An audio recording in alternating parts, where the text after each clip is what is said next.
আসসালামু আলাইকুম।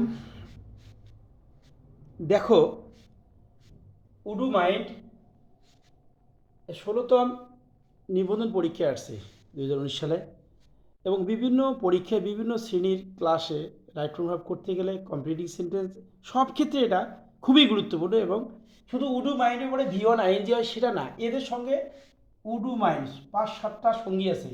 Would you mind, তারপরে ডোন্ট ডোন্ট মাইন্ড, তারপরে can not help, can not help, তারপরে কুড নট হেল্প, তারপরে with a view to, with a view to, তারপরে look forward to, look forward to, 1 2 3 4 5 6, এই 6টা আছে।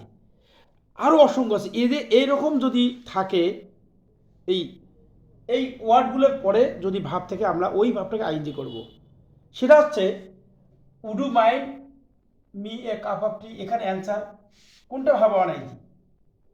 গিভ। এই যে গিভ, এখানে এটা হবে না। তারপরে টু গিভ, এটা হবে না। গিভেন ভিতরি হবে না, এখানে আছে গিভিং। তো 6টা জিনিস আছে এখানে। Would you mind, don't mind, with a view to, look forward to, can not help, could not help. এগুলো বাদে আবারও আছে অনেক। সেটা হচ্ছে এডিক্টেড টু, তারপরে কন্ট্রিবিউটেড টু, তারপরে accustomed to, prefer to, be used to, get used to, অসংখ্য আছে আরও। এদের পরে এগুলো যদি থাকে, এরপরে যে আমরা ভাব দেখি, সে ভাবটাকে আমরা আইএনজি করে দেবো। Thanks for watching.